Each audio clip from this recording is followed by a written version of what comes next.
Muito bem, amigos, vamos aqui dando continuidade então ao nosso curso de resolução de questões de direito penal. Agora, entrando na teoria geral do delito.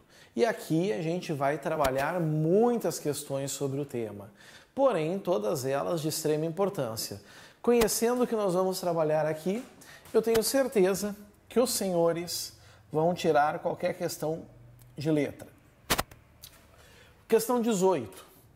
No que se refere a aspectos legais relacionados aos procedimentos policiais, julgue o item a seguir.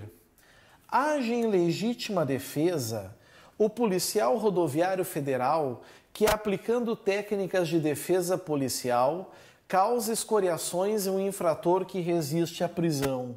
Isso está certo, pessoal? Já vamos adiantar. Isso está errado. Bah, mas como, professor? Ele está resistindo à prisão. Tudo bem, mas resistir à prisão aqui, essa resistência, primeiro, está dizendo na questão que ela é criminosa? Está havendo violência contra o policial ou ele apenas está, ou apenas o sujeito aqui, o meliante, ele está tentando evitar a prisão?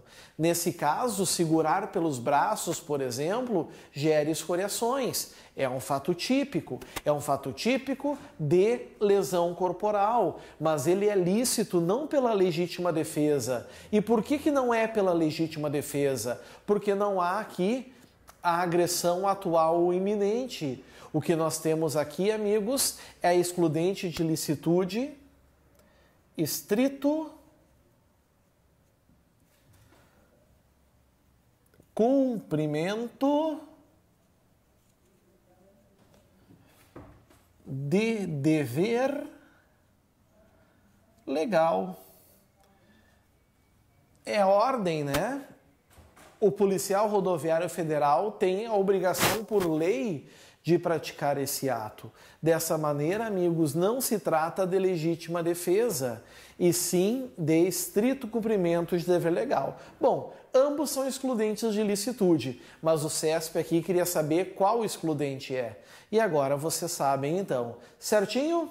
Próxima questão, vem comigo. Simbora. Questão número 19. Questão 19 diz assim: no que se refere a aspectos legais relacionados aos procedimentos policiais, julgue o item a seguir. Uma pessoa que tenha condições, ou seja, pode, e o dever de agir em determinada situação, pode, mas deve, é sinônimo de quê mesmo? Garante. O garante que tem a obrigação de agir em determinada situação, mas não o faz, ou seja, o garante se omitindo, comete crime omissivo impróprio, também chamado de crime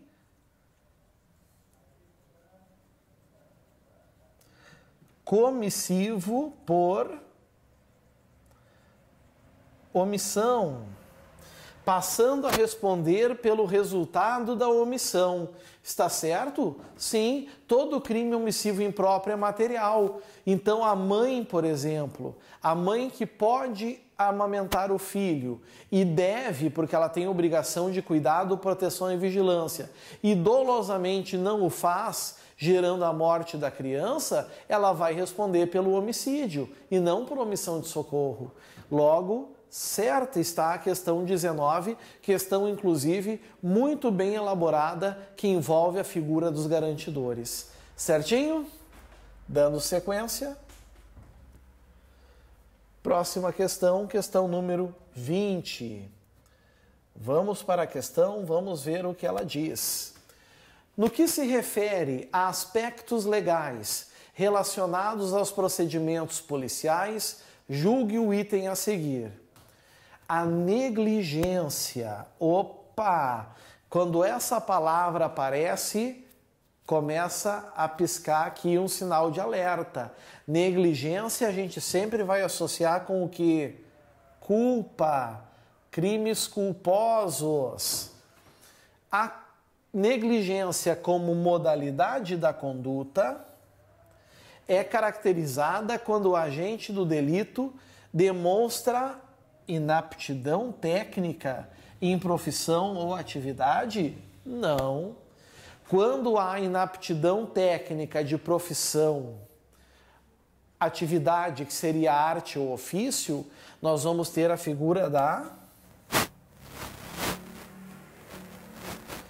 imperícia e não negligência. Crime culposo pode se dar por imprudência, pode se dar por negligência e pode se dar por imperícia. O examinador, ele confunde os dois. Ele dá o conceito de imperícia dizendo que é negligência. Por isso, está errada a questão. Opa!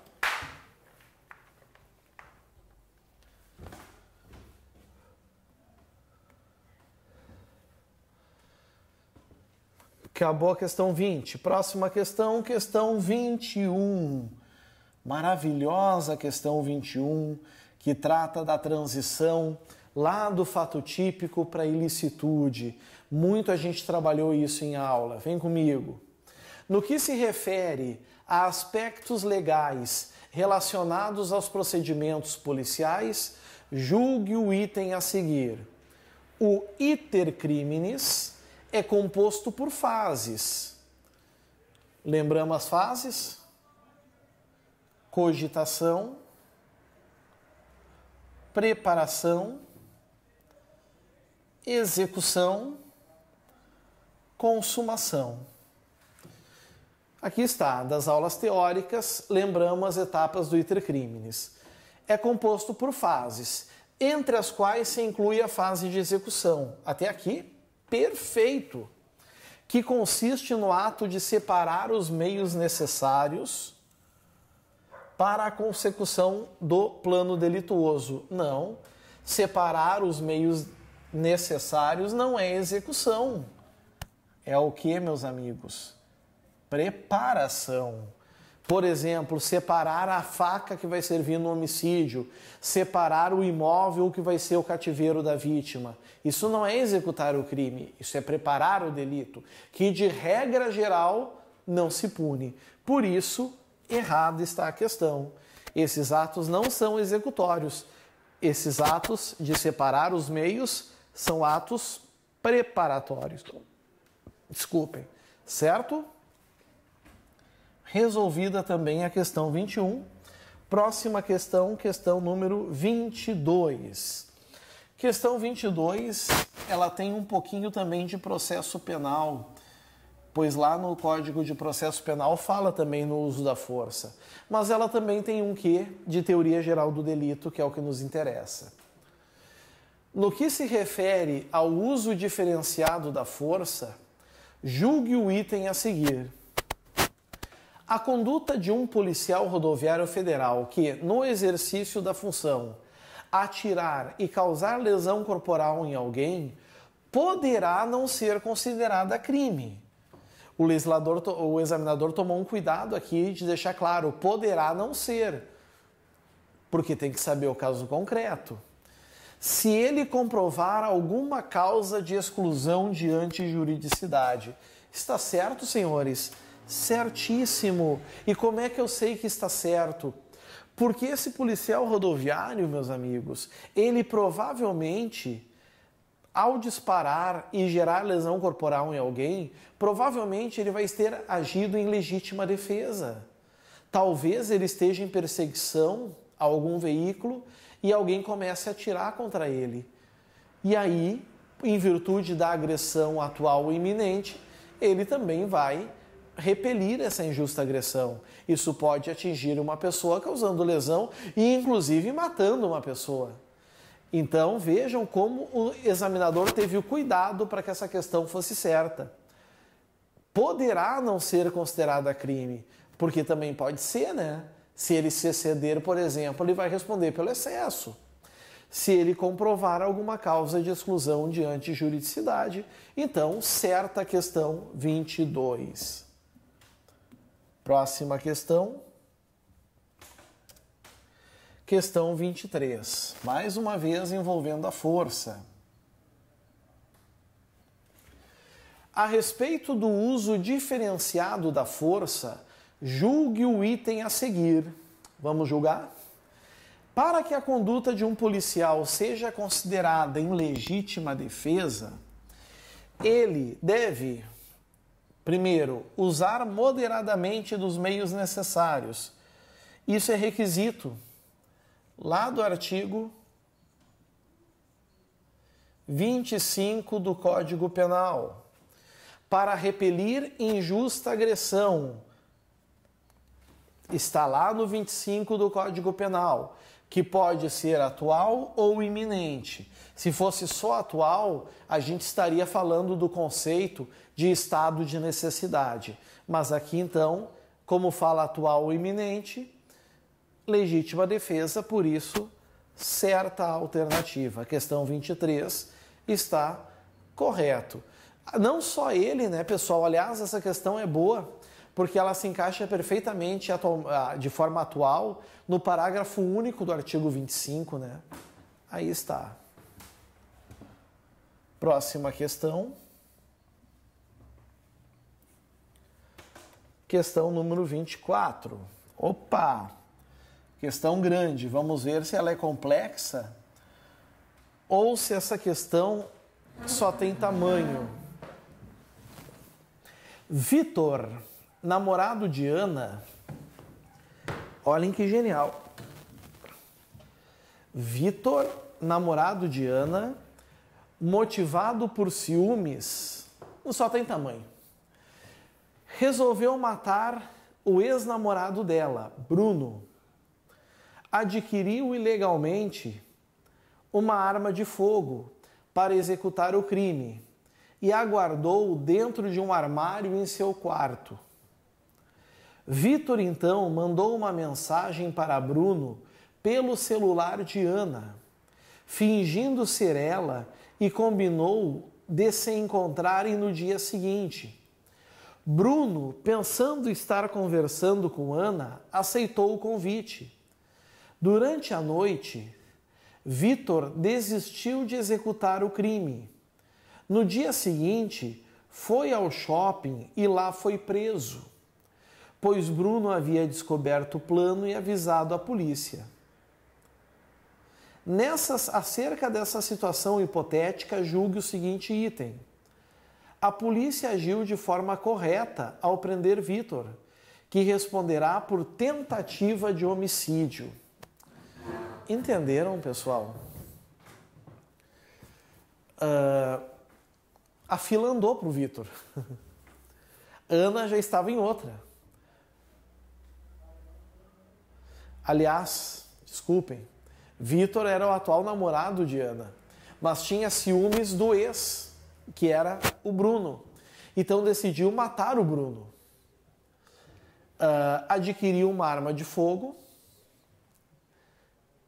planejou executar o crime. Como é que ele fez o planejamento? Ele mandou uma mensagem, como se fosse a Ana, dizendo: oi, vamos nos encontrar no shopping amanhã? Ah, vamos, tudo mais. Mais tarde ele decide: não vou fazer isso. Eu tenho que confiar no meu taco. E ele simplesmente decide não praticar o crime. Mas ele vai ao shopping. Lá ele é preso porque provavelmente Bruno tenha conversado com a Ana e a Ana disse: olha, eu não te mandei mensagem alguma. E aí ele descobriu, comentou com a polícia foi lá. A questão não está perguntando sobre a aquisição da arma de fogo. Primeiro que isso é um crime autônomo. Porte ilegal de arma de fogo. Se for de uso permitido, é o artigo 14 do Estatuto do Desarmamento. Se for de uso restrito, é o artigo 16 do Estatuto do Desarmamento. Não é isso que está sendo perguntado. Está sendo perguntado sobre o homicídio. Será que já entrou na forma atentada?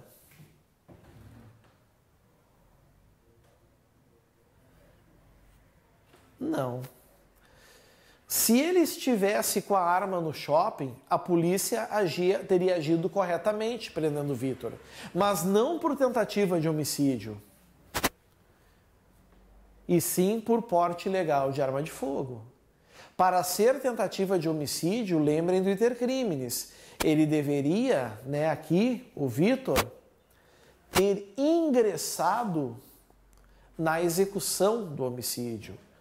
Ter, por exemplo, efetuado um disparo contra o Bruno, o que não foi o caso.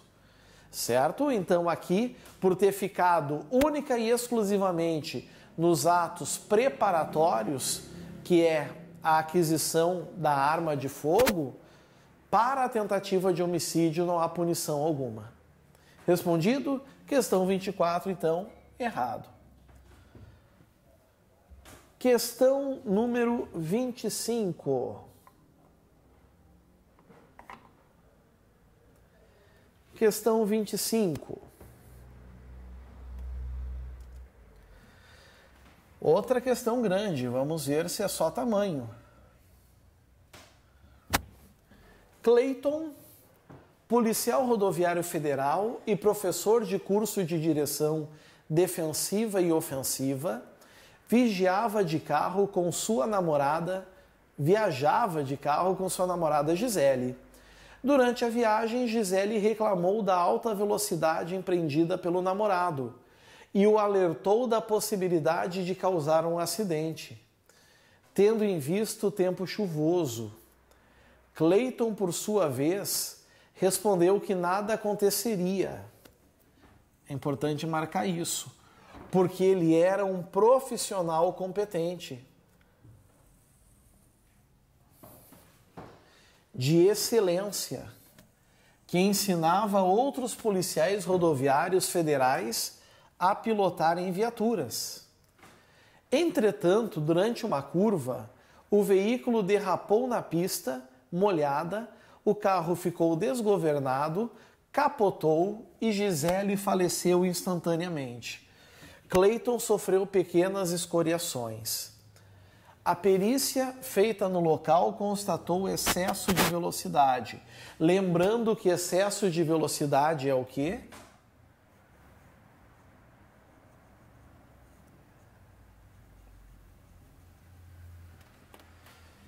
Imperícia. A partir dessa situação hipotética, julgue o seguinte item. É óbvio que a banca está perguntando se o homicídio do Cleiton, praticado pelo Cleiton, é doloso ou é culposo. Cleiton agiu com dolo eventual, devendo responder pela prática do homicídio doloso. Amiguinhos, a pergunta que se faz aqui é: o que Cleiton pensou? Foda-se? Ele pensou isso? Não. Ele previu o resultado, tanto que Gisele o alertou, mas ele acreditou sincero e honestamente que o resultado não aconteceria. Como é que tu sabe? Bola de cristal? Não. A questão está me informando. A questão mostra que o Cleiton não aceitava esse resultado. Ele acreditava que não aconteceria, porque ele acreditava principalmente na sua habilidade. Está aqui, ó. Professor de curso de direção defensiva e ofensiva. Nada aconteceria porque ele era um profissional competente de excelência que ensinava a outros policiais. Então ele não pensou a palavra mágica foda-se. O que ele sentiu depois é a palavra fudeu. Então nesse caso não é dolo eventual, e sim culpa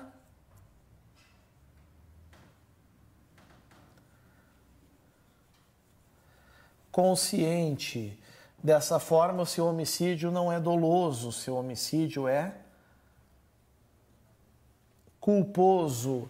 Resposta, então, errado. Questão 25, então, questão errada. Certinho? Matamos a questão. Foi.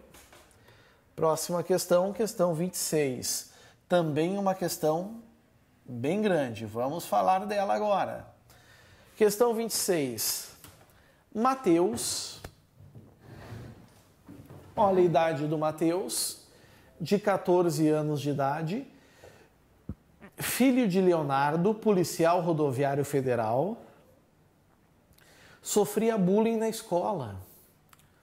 Um dia, aproveitando-se de um descuido de seu pai, Mateus pegou a arma de fogo que estava em cima da mesa e a levou para a escola. Com o intuito de vingar-se de Pedro, um de seus colegas de sala. Ao chegar à aula, o adolescente ameaçou dar um tiro em Pedro, caso ele não parasse de perturbá-lo. Em seguida, efetuou um disparo fatal. De imediato, a diretora da escola chamou a polícia militar. Mateus empreendeu fuga ao escutar a sirene da viatura. Os policiais militares, então, iniciaram a perseguição, alcançando Mateus 2 quadras depois da escola, prendendo-o em flagrante. Na verdade, o correto seria apreendendo-o em flagrante, mas tudo bem. A respeito dessa situação hipotética, julgue o item que se segue. Leandro, grande questão aqui, né? Quem é Leandro, pessoal? Quem é Leandro? Leandro é o pai do menino, né? Leandro responderá pelo homicídio culposo de Pedro, em razão de omissão culposa, o que viola o dever garantidor em concurso com omissão de cautela. Isso está certo, pessoal? Leandro responde por homicídio culposo? Resposta é não. Então, está errada a assertiva. Não responde por homicídio culposo. E por quê? Porque nós temos uma máxima constitucional que diz que a pena não passará da pessoa do condenado. O crime do Leandro é crime lá do artigo 13 do Código do Estatuto do Desarmamento, certo? O crime do Leandro está previsto no artigo 13 da Lei 10.826 de 2003, que é o Estatuto do Desarmamento. Não tomar as cautelas necessárias para o menor que se apodera de uma arma de fogo, mas não ao homicídio culposo, certo? Se foi um descuido, esse pai, ele devia agir para impedir o resultado, mas ele não podia, porque ele não percebeu que a arma foi pega. Dessa forma, amigos, errada está a questão 26, resolvida também. Próxima questão, questão 27. Opa! Olha o tamanho da questão. Vamos ver se vem coisa boa aí. Acompanhem comigo, por gentileza.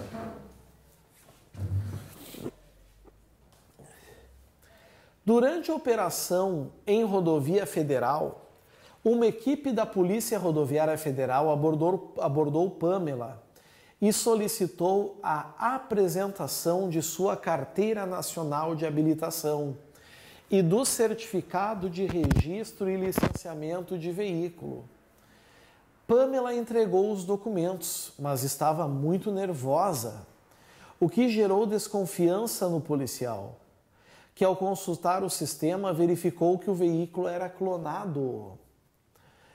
Pamela alegou que tinha comprado o veículo de um amigo pelo preço de mercado. Bom, se comprou pelo preço de mercado, afasta a chamada receptação culposa, né? Que seria uma desproporção entre o valor real do bem e o valor que foi oferecido e pago. E que não sabia que o carro era clonado. O policial, por sua vez, solicitou que Pamela saísse do veículo. Saia do carro. Mas ela se negou. Então o policial usou de força necessária para fazê-la cumprir a ordem. Pode fazer isso, o policial? Pode. O uso da força moderada nesses casos não só pode, como o policial deve fazer. É um fato típico, talvez, de constrangimento ilegal, mas a conduta é lícita. A excludente de ilicitude é qual mesmo? Estrito cumprimento de dever legal. Eu acho que a gente já resolveu a questão, mas vamos lá. O policial usou a força necessária para fazê-la cumprir a ordem.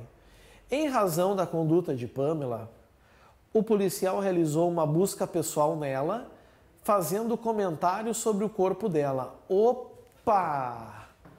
Não sei se a lei permite isso.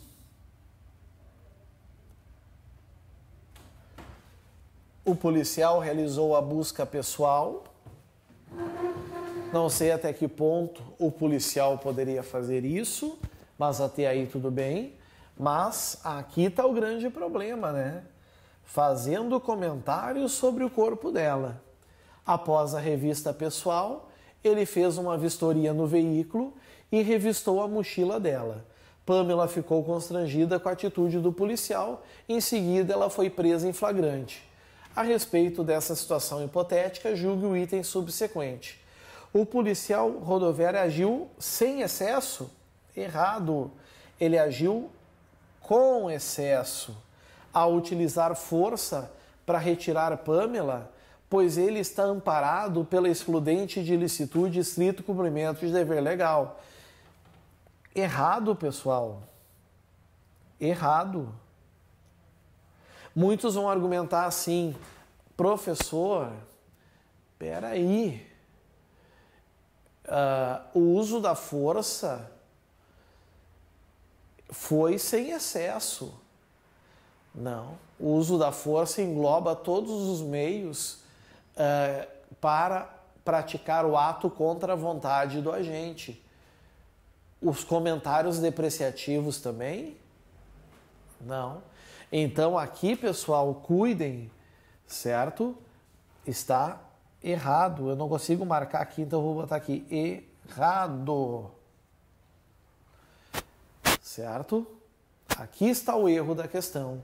Se não fosse isso, toda a conduta estaria perfeita, impecável, mas não é o caso. Ok? Questão 27, então, errado. Próxima questão, questão 28. Questão do Mário, conhecem? Questão 28.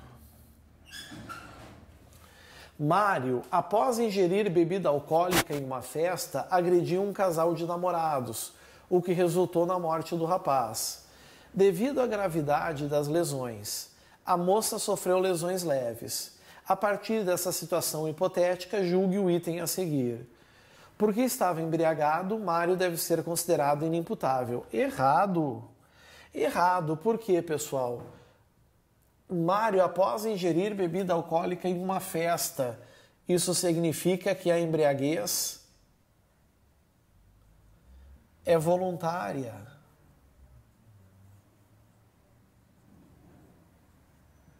Ou ainda é culposa. Voluntária ou culposa. E o que o artigo 28, inciso 2 do Código Penal diz? Não exclui a imputabilidade penal, a embriaguez voluntária ou culposa, pelo álcool ou substância de efeitos análogos. Então, prezados, cuidem isso, tá? Cuidem da questão da embriaguez aqui. Teoria da actio liberem causa, ação liberou a causa, não é isso? Ou seja, se pega o primeiro momento de sobriez, tinha condições de compreender o caráter lícito do fato, imputável ele é. Então, Mário não deve ser considerado inimputável. Ele pode vir a ser condenado aqui no júri por essas agressões. Na morte, no homicídio do indivíduo e por conexão daí a lesão corporal da moça. Por isso, errado, questão 28, então, assertiva errada. Próxima questão, questão 29, questão do Pedro. Vamos ver aí o que o Pedro aprontou. Pedro, com 22 anos de idade, e Paulo, com 21 anos de idade, Será que as idades são importantes? Vamos botar aqui. Foram denunciados pela prática de furto contra Ana. A defesa de Pedro alegou inimputabilidade. Não é por idade, talvez por doença mental. Estou pensando. Paulo confessou o crime, tendo afirmado que escolhera a vítima porque, além de idosa, ela era sua tia. Com relação a essa situação hipotética, julgue o item subsecutivo a respeito da imputabilidade penal, crimes contra o patrimônio, punibilidade e causas de extinção e aplicação de pena. Uau! Mas o que importa para nós está aqui. Se, em virtude de perturbação de saúde mental, Pedro, o que alegou inimputabilidade, não for inteiramente capaz de entender o caráter lícito de seu ato ou de determinar-se de acordo com esse entendimento, a pena imposta a ele poderá ser reduzida. Tá certo? Tá certo, pessoal. Certinho. Pode ser reduzida de 1 a 2/3. É o que a gente chama de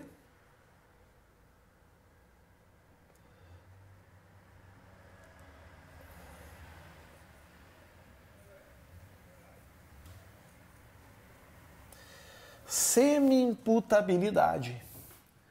Vejam que, embora a defesa de Pedro tenha alegado inimputabilidade, dizendo que ele não tinha nenhuma condição de compreender o caráter ilícito do fato, certo? Aqui a questão está dizendo que provavelmente no processo tenha se vislumbrado uma parcial capacidade de compreender o caráter ilícito do fato, e não por uma doença mental, mas por uma perturbação de saúde mental. Isso está no artigo 26, parágrafo único do Código Penal. Por isso, certa a questão 29. Certinho? Próxima questão. Questão 30. Pedro de novo, Pedro e Paulo. Vamos ver aqui qual é que é a deles agora. Pedro, com 22 anos de idade, e Paulo, com 20 anos de idade, foram denunciados pela prática de furto contra Ana. A defesa de Pedro alegou inimputabilidade. Paulo confessou o crime, tendo afirmado que escolhera a sua vítima porque, além de idosa, ela era sua tia. Com relação a essa situação hipotética, julgue o item subsecutivo a respeito da imputabilidade, crimes contra o patrimônio, punibilidade, causas de extinção e aplicação da pena. Pedro será condenado. Pedro está aqui. Foi alegado inimputabilidade, não quer dizer que ficou comprovada. Pedro será condenado se comprovado que, no momento do furto, por caso fortuito, estava embriagado. Errado. Errado. Porque, nesse caso, a embriaguez ela é acidental. E o artigo 28, parágrafo 1º, é muito claro ao dizer que na embriaguez por caso fortuito ou força maior, o indivíduo não tinha, ao tempo da ação ou omissão, capacidade de compreender o caráter ilícito do fato, certo? Então, nesse caso, ele não será condenado.